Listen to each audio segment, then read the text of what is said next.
The Empire had conquered 600 star systems over 3,000 years. Their warships were so large that they blocked out the light of stars. Their armies had billions of soldiers. Every species they had ever met had surrendered to them or died fighting. There was no third option. The Empire always won. When their scout ships found Earth, a small blue planet spinning at the edge of a quiet galaxy arm, the commanders aboard the main fleet felt nothing but boredom. The signals coming from the planet were weak and primitive. These humans had barely visited their own moon. Their weapons used chemicals and gunpowder. Their fastest ships could not even leave their own star system. This would not be a war. This would be a formality. High Commander sat in his chair aboard the flagship called Dominion's Will. He was 9 feet tall with gray skin and 4 arms. His people had ruled the stars for longer than humans had existed as a species. He watched the blue planet on his viewing screen and felt mild curiosity. The planet was beautiful, he admitted. It would make a fine addition to the Empire's holdings. He ordered his communications officer to send the standard message: surrender within 1 planetary rotation or face complete destruction. Every species received this message. Every species made the smart choice. The response from Earth came within hours. It did not come from any president or king or prime minister. It came from a building the humans called the Pentagon. The message was short. It said only this: send whoever you want. We will be waiting. Found this amusing. He shared the message with his officers and they laughed together. These primitive creatures had no idea what was coming for them.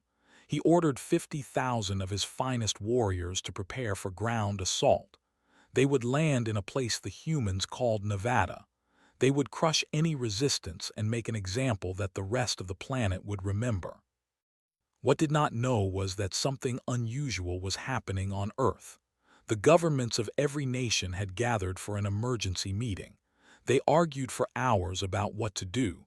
Some wanted to surrender. Some wanted to fight with everything they had. Some wanted to try diplomacy. In the end, they chose none of these options. A general from the United States stood up and made a proposal. He said that normal soldiers would not work against these aliens. Normal tactics would fail. If Earth wanted to survive, they needed to fight in a way the aliens had never seen before. They needed to send people who did not think like soldiers. They needed to send people who scared other humans. The room went quiet. Everyone knew what he was suggesting. Within hours, orders went out to classified facilities across the world. Prison cells were opened. Locked hospital wards were unlocked. Files marked with red stamps were pulled from deep storage. Offers were made to certain individuals. These were people who had been deemed too dangerous for normal society, too violent for regular military service, too unstable for anything except isolation. They were given a choice: stay locked up forever or fight for Earth and earn their freedom. Every single one of them said yes. On a dusty airfield outside Las Vegas, 12 buses arrived as the sun was setting. The doors opened, and 400 men and women stepped out onto the cracked concrete.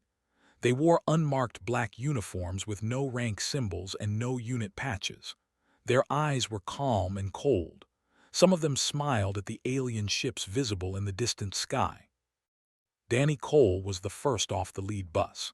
He was 34 years old with short brown hair and a face that looked ordinary until you saw his eyes. Those eyes had seen things and done things that were not written in any official report. The CIA had used him for 11 years for jobs that did not exist on paper. They had stopped using him when his psychological evaluations became too disturbing to ignore. The doctors said he lacked something fundamental in his brain. The part that felt guilt or hesitation simply did not work. He lit a cigarette and watched the alien descending through the orange evening sky. They were huge and shaped like insects. Each one carried hundreds of enemy soldiers. Maria Santos walked up beside him. She was 31 years old with dark hair pulled back tight against her skull. Before her arrest, she had worked for various agencies doing things that governments ever happened. She had destabilized 3 countries before her 25th birthday. She had killed more people than she could remember. The number did not bother her because numbers were just numbers. She looked at the alien ships and cracked her knuckles. The sound was loud in the quiet desert air. Danny took a drag from his cigarette and blew smoke toward the sky. He asked her what she knew about these aliens. Maria said they were called 8 feet tall on average, 4 arms, natural armor on their bodies that could stop small caliber bullets, stronger than any human by a factor of 5, faster too. Danny nodded slowly. He asked if they felt pain. Maria smiled. She said they did. Their scouts had confirmed that much during the first contact. The aliens definitely felt pain. Danny said that was good. He said that was very good. Behind them, the other specialists were unloading equipment from the buses. Weapons that had never been approved for any military. Chemicals that had been banned by every international agreement. Devices that existed only in classified laboratories. These were tools that human governments had been too afraid to use on each other. Tools designed for a kind of warfare that civilized people did not discuss. The aliens wanted a war. They expected primitive humans to line up and fight like honorable opponents. They expected resistance that they could crush with superior numbers and technology. They expected fear and desperation and eventual surrender. They had no idea what was actually waiting for them. Lisa Monroe checked her rifle one more time. She was tall and thin with hair and steady hands. She had been a competitive shooter before she discovered that she enjoyed killing more than she enjoyed winning trophies. The FBI had hunted her for 3 years before they finally caught her. 17 confirmed kills across 4 states. They gave her a choice in a concrete room with no windows, needle or service. She chose service. She looked through her scope at the alien ships landing in the distance. Even from miles away, she could see the huge forms of soldiers stepping out onto Earth's soil. They moved with confidence. They moved like conquerors. Lisa adjusted her breathing the way she always did before a hunt. Her heart rate dropped. Her hands became perfectly still. The Empire had come to claim Earth. They had brought their finest warriors and their most advanced weapons. They thought this would be easy. They thought these primitive humans would fall like every other species had fallen. They were about to learn how wrong they were. Danny Cole dropped his cigarette and crushed it under his boot. He turned to face the 400 killers standing behind him. He did not give a speech. He did not need to. These people knew exactly what they were and exactly what they were here to do. He simply said 3 words. He said, "Let's get started." And with that, humanity's welcome party moved out into the desert night to greet their guests. The landing force touched down on Earth as the sun rose over the Nevada desert. Commander and led his warriors from the front because that was the honorable way. He had fought in 47 planetary conquests and never lost a single battle. His soldiers were the finest the Empire had ever produced. Each one stood 8 feet tall and weighed over 400 pounds. Their natural body armor could stop most projectile weapons. Their 4 arms could tear a human body apart like wet paper. 50,000 of them marched across the desert sand in perfect formation. Their boots shook the ground with every step. Their weapons hummed with energy that could melt stone.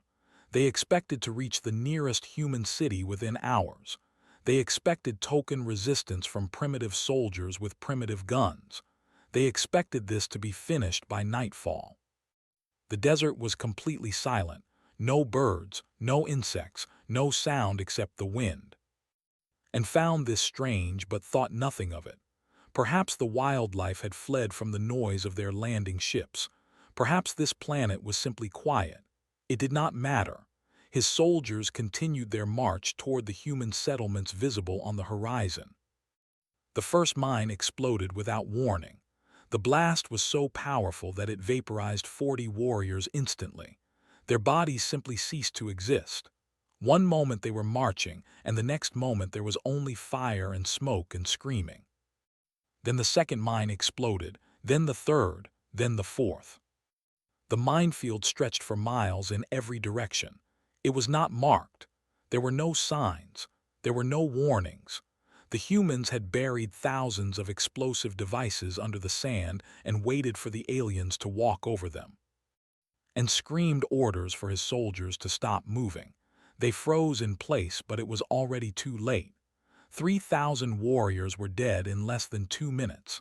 The survivors stood perfectly still, afraid to take a single step. That was when the snipers opened fire. Lisa Monroe lay on a ridge 3 kilometers away. Her rifle was custom-built and highly illegal. It could punch through body armor at twice that distance. She looked through her scope and saw alien heads lined up like targets at a shooting range. She squeezed the trigger. An alien commander fell. She adjusted her aim and squeezed again. Another alien fell. She kept shooting with calm precision, one shot after another, never missing. Her breathing stayed slow and steady. Her heart rate never changed. 12 shots, 12 kills. She reloaded and kept going. Across the battlefield, other snipers did the same. The soldiers could not see where the shots were coming from. They could not shoot back at enemies they could not find. They just kept dying, one by one, dropping to the sand with holes in their heads. Commander and ordered his forces to take cover in a nearby canyon. The rock walls would protect them from the snipers. His remaining soldiers ran toward the narrow passage, desperate to escape the invisible death raining down on them. Price watched them through binoculars from a hidden position on the canyon rim. He was 43 years old with graying hair and burned scars covering half his face. He had been an Army Ranger before he was discharged for what the official report called excessive violence. The unofficial truth was that he enjoyed fire too much. He enjoyed the way it moved and the sounds it made and the fear it caused. He had spent the past 2 days rigging the canyon with homemade napalm. Barrels and barrels of it hidden in the rocks, connected by wires to a single detonator in his hand. He spoke into his radio and told Danny that the aliens were funneling into the kill zone. Danny's voice came back calm and cold. He said to wait for density. He said to let them pack in tight. Waited. He watched thousands of warriors crowd into the narrow canyon, pushing and shoving to escape the snipers. More and more of them filled the passage until they could barely move. Danny's voice came through the radio again. He said one word, now. Press the button. The canyon became a river of fire. Orange flames roared through the narrow passage like a living thing, consuming everything in their path. The soldiers burned. Their natural armor melted. Their screams echoed off the rock walls until the fire burned away their ability to scream. The burning lasted for 3 minutes. When it stopped, nothing was left except ash and the smell of cooked meat. Commander and watched from his command vehicle with horror frozen on his face. He had seen many battles, but never anything like this. The humans were not fighting according to any rules he understood. They were not trying to defeat his army. They were trying to destroy it completely. He sent an emergency transmission to High Commander in orbit. He said the humans were not fighting. He said the humans were hunting. By the time the sun set, 12,000 warriors were dead. The humans had lost 7. But the true nightmare began after dark. Wells moved through the alien camp like a shadow. She was 28 years old with short black hair and eyes that never seemed to blink. Doctors had studied her brain for years trying to understand why she was different. They found that the parts responsible for feeling fear simply did not function. She could not feel afraid no matter what happened. What she could feel was curiosity, a deep and endless curiosity about death and pain and the sounds people made when they were dying. The government had kept her in a maximum security facility for 6 years. Then the aliens came, and suddenly, her particular talents became valuable. She carried a ceramic knife that would not show up on any scanner. She wore soft shoes that made no sound on the rocky ground. She moved from tent to tent through the camp, and everywhere she went she left bodies behind. The alien sentries never heard her coming. She would appear behind them and open their throats before they could make a sound. When she ran out of knife space, she used her hands. When one warrior woke up and grabbed her arm, she bit through his neck with her teeth. 12 of her team members moved through the camp doing the same thing. They killed silently and efficiently, clearing tent after tent. The aliens slept in groups of 20 or 30, and each group died without waking the next. By morning, another 3,000 soldiers were dead. Most of them never reached for their weapons. Most of them never even woke up. Commander and ordered an immediate retreat to orbit. He had landed on Earth with 50,000 of the Empire's finest warriors. He returned to the fleet with only 19,000. In less than 2 days, primitive humans with primitive weapons had killed nearly 2/3 of his force. He stood before High Commander and tried to explain what had happened. He said the humans did not fight with honor. He said they used tricks and traps and attacked from shadows. He said they killed not like soldiers but like monsters. Listened in silence. When finished speaking, the High Commander dismissed him and sat alone in his quarters for a long time. He had conquered 600 worlds. He had never lost a battle. He had never even considered the possibility of defeat.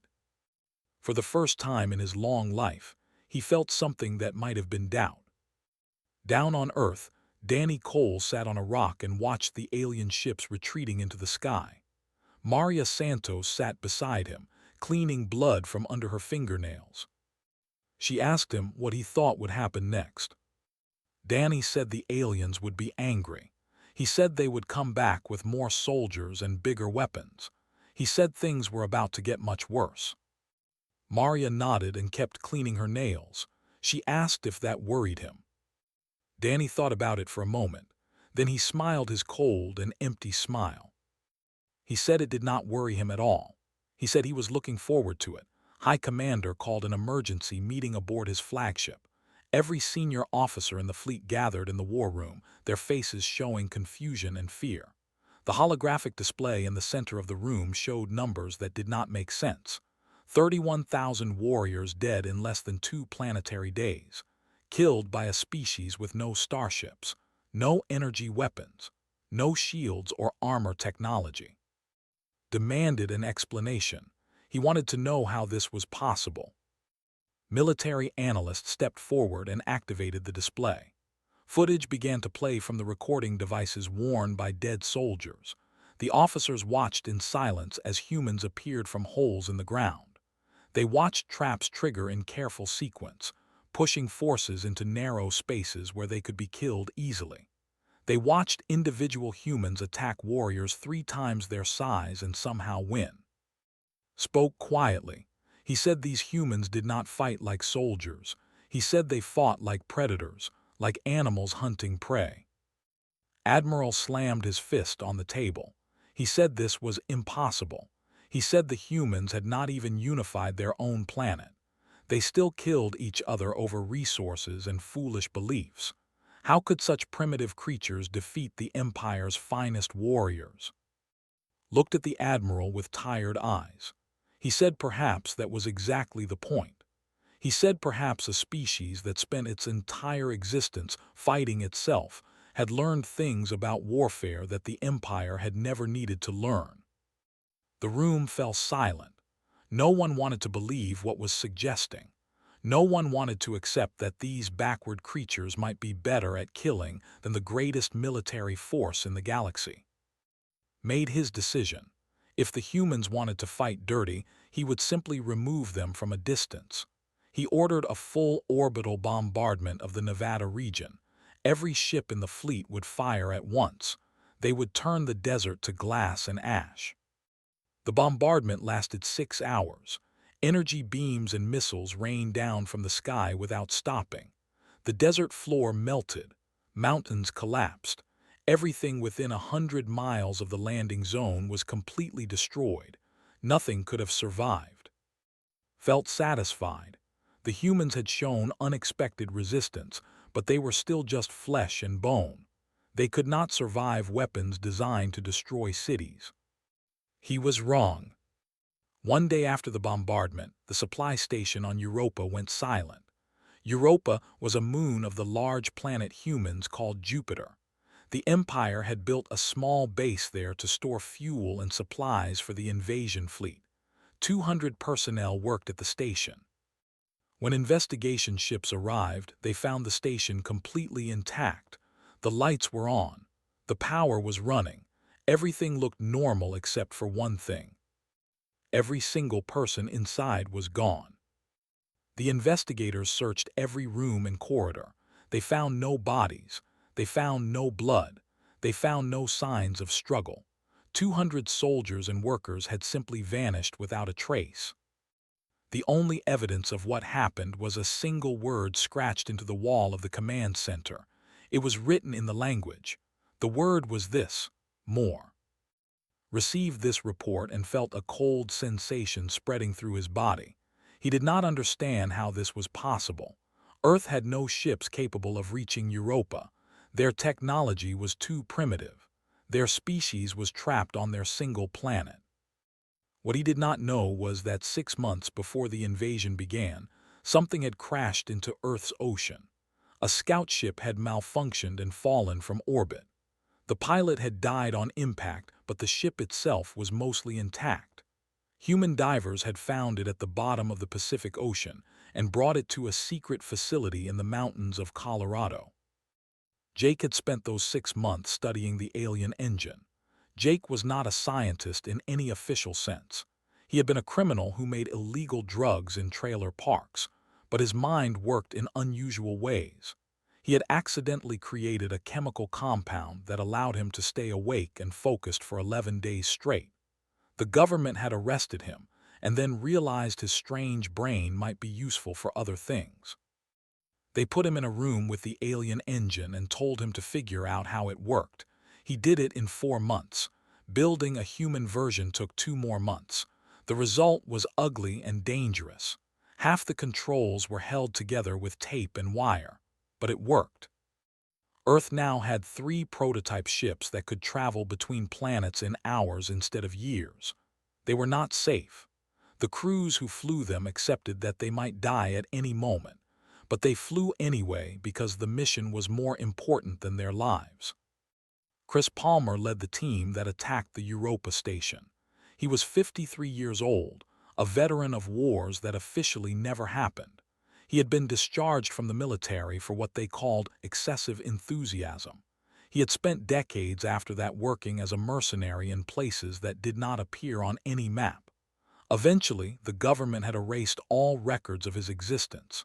He became a ghost. He walked through the Europa station with 12 other ghosts. They moved in perfect silence, clearing room after room. They did not take prisoners. They did not leave witnesses. They killed everyone they found and took everything that looked important. When they finished, Chris personally scratched the message into the wall. He wanted the aliens to know that this was not a lucky strike. He wanted them to understand that humans could reach them anywhere. More importantly, his team had found something valuable in the station's computer systems. They had found the coordinates of the home world. Received this news with growing horror. The humans had not just defended their own planet. They had struck at Empire territory. They had reached beyond their world and attacked. He called another emergency meeting. This time the fear in the room was visible on every face. The officers no longer talked about easy victory. They talked about what the humans might do next. Presented his analysis. He had studied everything the Empire knew about human history. What he found disturbed him deeply. He said that humans had been killing each other with terrible efficiency for thousands of years. They had developed weapons capable of destroying their entire planet and had come close to using them multiple times. Their entertainment celebrated violence. Their religions often promised rewards for dying in battle. Their entire history was written in blood. And the humans currently fighting this war were not even normal humans. They were the ones that other humans considered too dangerous to live among them. Said they were not fighting a species. They were fighting that species' nightmares. Admiral asked what they should do. For the first time, his voice did not sound confident. Sat in silence for a long time. He thought about his fleet and his soldiers and his empire. He thought about the humans on that small blue planet and the things they had already accomplished with almost nothing. He thought about what they might accomplish if they gained access to real resources and real technology. Finally, he spoke. He said to open communication channels. He said they would discuss terms. The other officers stared at him in shock. The Empire had never negotiated with a conquered species. The Empire gave orders and the conquered obeyed. Looked at them with tired eyes. He said this species was different. He said continuing this war would cost more than winning it could ever be worth. He did not say what he was really thinking. He did not say that for the first time in 3,000 years, he was actually afraid. Down on Earth, Danny Cole received news of the ceasefire request. He read the message twice and then showed it to Maria Santos. She asked what he thought it meant. Danny said it meant the aliens were scared. He said it meant they had finally realized what they were dealing with. Maria asked what happened next. Danny smiled his empty smile. He said now came the fun part. He said now they would find out just how much they could take from the Empire before this was over. The ceasefire negotiations did not begin immediately. Needed time to prepare. He needed to consult with the Emperor back on the home world. He needed to figure out how to explain to his superiors that the greatest military force in the galaxy was asking for peace with a primitive species. This delay gave Earth exactly what it wanted: time. While the leaders debated among themselves, humans were already spreading through Empire space like a disease. The 3 prototype ships carried small teams to dozens of locations: supply stations, communication relays, colonial outposts. Anywhere the Empire had a presence, humans appeared. The Empire had never experienced terrorism. In their entire history, conquered species either submitted completely or were destroyed completely. There was no middle ground. The idea of small groups attacking civilian targets and disappearing before anyone could respond was foreign to their military thinking. Earth introduced them to this concept personally. Supply convoys began vanishing in transit. Ships would enter hyperspace and simply never arrive at their destination.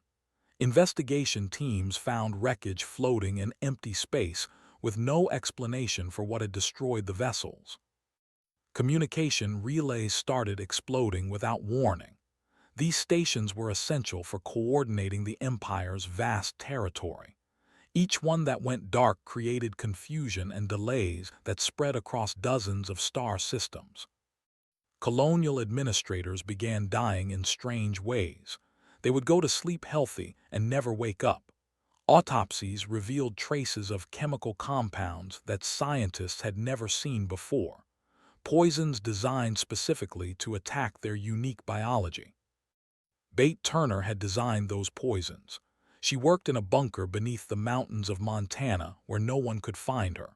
She had 3 advanced degrees in chemistry and biology and what she privately called applied suffering. Before the aliens came, she had made a living selling custom toxins to whoever could pay. The FBI had been hunting her for 10 years without success. Now she worked for Earth's government, creating nightmares in liquid form. She explained her work to her assistants with obvious pleasure. She said the beautiful thing about biology was that they processed nutrients through a secondary breathing system. This meant she could design a poison that would kill them slowly enough for them to understand what was happening. Her latest creation took 72 hours to work. The victim would feel perfectly healthy for 3 days. Then, in the final 6 minutes, every nerve in their body would fire at the same time. The pain would be beyond anything the mind could process. She called it the long goodbye. Meanwhile, Sam coordinated a different kind of attack. Sam had been a cult leader before his arrest. He had convinced 300 people to give him everything they owned and eventually their lives. He understood how minds worked. He understood how to break them. His team broadcast messages into space. Not threats, not demands, just wrong things.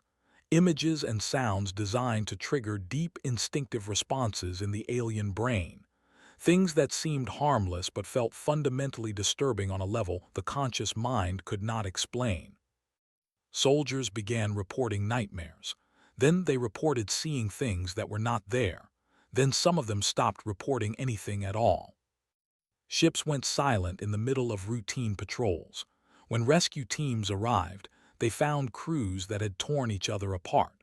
Some had killed themselves in ways that required planning and effort.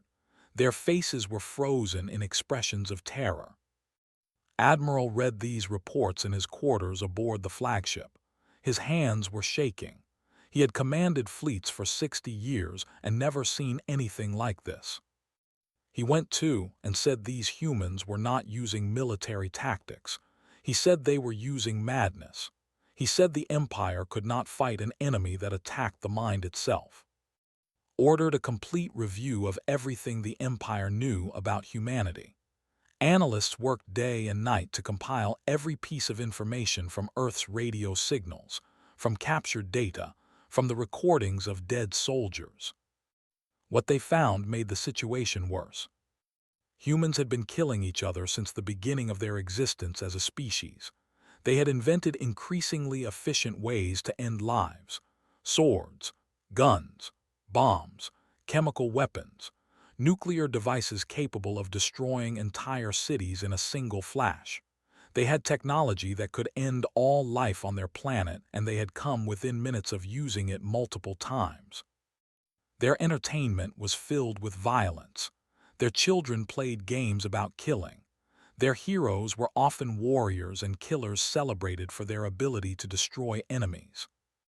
And the individuals leading this campaign against the Empire were not normal humans. They were the people that other humans locked away because they were too dangerous.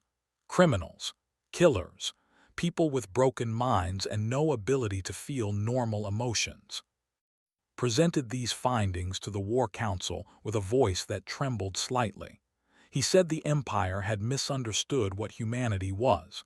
He said they had assumed humans were primitive because their technology was primitive. This was a mistake. He said humans had spent their entire evolutionary history fighting, not against alien invaders, not against natural disasters, against themselves. Every generation had faced war and violence and death. Only the most adaptable survived. Only those willing to do whatever it took to win passed on their traits to the next generation. The result was a species that had been optimized for conflict over hundreds of thousands of years. A species that could adapt to any threat and find ways to destroy it. A species that viewed warfare as a natural state rather than an unusual occurrence. The had conquered the galaxy by being the strongest. The humans did not try to be strongest. They simply tried to win by any means necessary. Listened to all of this in silence. When finished speaking, the High Commander sat motionless for a long time. He had ruled fleets and conquered worlds. He had never felt small before. He felt small now. He asked what would happen if the Empire continued fighting. What would be the cost of total victory against humanity? Calculated for a moment. He said the Empire could certainly destroy Earth if they committed enough resources. The planet could be burned to nothing. But the humans already loose in Empire space would never stop fighting. They would spend their remaining lives causing as much damage as possible. Based on what a few hundred of them had already accomplished, that damage would be significant. He also said there was another consideration. Earth's governments had not sent their best people to fight this war. They had sent their worst, their rejects and criminals and monsters. If this was what humanity's outcasts could do, what would happen if the entire species decided to mobilize for war? Closed his eyes. He thought about billions of humans spreading through the galaxy. Billions of creative minds focused on finding new ways to kill and destroy. Billions of those strange, flexible creatures adapting to every challenge and overcoming every obstacle. He opened his eyes and made his decision. He said the negotiations would begin immediately. He said the Empire would give the humans whatever they wanted within reason. He said this war was over. The other officers stared at him in disbelief. Some looked angry, some looked relieved. None of them argued. They had all seen the reports. They all understood what understood. The Empire had finally met something it could not conquer, and the smart move was to stop fighting before the cost became too high to bear. Down on Earth, the specialists received news that negotiations were starting. Danny Cole gathered his people and told them to prepare for a different kind of mission. He said the fighting part was mostly done. Now came the talking part, and he intended to make sure that Earth got everything it deserved from this deal. Maria Santos asked what exactly Earth deserved. Danny smiled his cold smile. He said Earth deserved the stars. The ceasefire negotiations took place on a space station that they built quickly at the edge of Earth's solar system. It was neutral ground where both sides could meet without advantage. High Commander arrived with a full diplomatic team and 50 of his best soldiers for protection. Earth sent Danny Cole and 5 others. No politicians, no generals, no diplomats with fancy titles and careful words. Just 6 people in unmarked black uniforms who had broken the will of the greatest empire in the galaxy. Danny sat across the negotiating table from. He looked tired. There were new scars on his face that had not been there when this started. His eyes were the same as always, calm and cold and empty of anything that might be called mercy. He told that they were here to talk. He said the alien should start talking. Studied the human sitting across from him. This creature was small and weak by standards. A single warrior could tear him apart in seconds, but had learned not to judge humans by their appearance. He had learned that lesson at the cost of 30,000 soldiers. He had also done his research. He knew that if he gave the order to kill these 6 humans, they would probably kill half his guards before they died. And then the humans back on Earth would spend the rest of eternity making the Empire pay. He spoke carefully. He said the Empire was prepared to withdraw its claim to the Sol system completely. Earth and all the planets around its sun would belong to humanity. The location would be marked in every Imperial database as a Class Omega hazard. No ship would ever approach. No citizen would ever make contact. The humans would be left alone forever. Danny listened without expression. When finished speaking, Danny asked if that was everything. Said it was. Danny shook his head slowly. He said that was not enough. The diplomats shifted nervously. This was not how negotiations worked. When the Empire offered terms, conquered species accepted them gratefully. They did not ask for more. Danny said Earth did not want to be left alone. He said humans had been stuck on one planet for too long and they were ready to stretch their legs. He wanted access to technology, star charts, scientific databases, everything the Empire knew about traveling between stars. Felt his heart's beating faster. He asked what would happen if he refused. Danny shrugged. He said then Earth would take what it wanted by force. He said it might take years. It might cost lives. But the Empire had seen what humans could do with garbage ships and homemade weapons. He asked to imagine what they could do with real resources. The negotiation continued for 3 more hours, tried to limit what he gave away. Danny pushed for more every time. In the end, the humans got almost everything they asked for. The Empire would provide complete technical specifications for faster-than-light travel. They would share maps of explored space covering thousands of star systems. They would give Earth access to communication networks that span the galaxy. They would formally recognize human territory as extending to any system that humans colonized. In exchange, Earth promised to stop attacking Imperial targets. The humans embedded in Empire space would be recalled. The terror campaign would end. Signed the agreement with a hand that was not quite steady. He had just given away more than any high commander in history. He had surrendered to a species that should have been crushed in days. But he had also saved the Empire from a war it could not win without destroying itself. Sometimes losing a little was better than losing everything. Danny signed for Earth. He did not smile. He did not celebrate. He simply put his name on the document and stood up to leave. At the door, he paused and looked back at. He said the alien had made the smart choice. He said if the Empire honored this agreement, there would be peace between their peoples. But if the Empire ever threatened Earth again, there would be no second negotiation. Asked what would happen instead. Danny's eyes went cold and empty. He said humanity would come for them, not their soldiers, not their planets, them, every member of the imperial leadership, every officer who gave orders, every politician who approved the invasion. He said humans were very good at finding people who did not want to be found. He said humans were even better at making sure those people regretted their choices. Then he walked out without another word. On the journey back to Earth, Maria Santos found Danny alone in the cargo bay. He was staring out a small window at the stars. She asked if he was okay. He said he was just thinking about what came next. Humans had just been given the keys to the galaxy. Thousands of worlds, millions of possibilities. He wondered what humanity would do with all of it. Maria thought about the question. She thought about the people on this ship and what they had done and what they were capable of doing. She said humanity would probably do what it had always done. Fight, build, destroy, start over, make the same mistakes in new places. Danny nodded slowly. He said that was what worried him. She asked why. She said he was not the worrying type. He turned to look at her. He said he was not worried for Earth.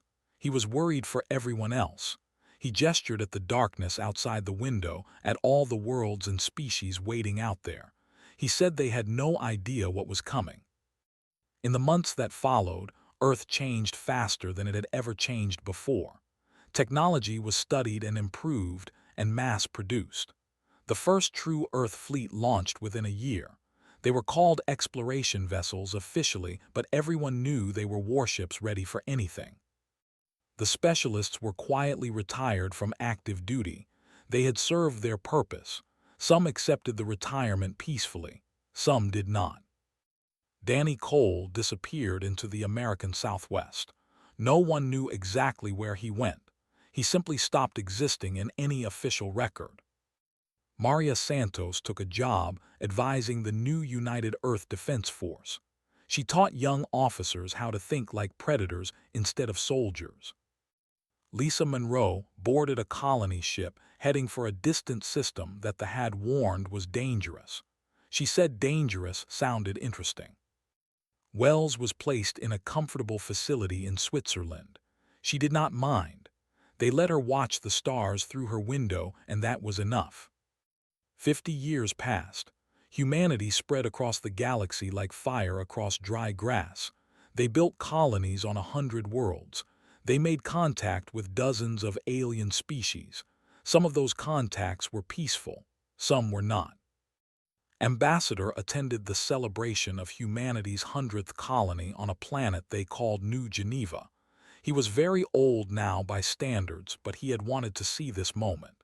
He had been there at the beginning. He wanted to see how the story continued.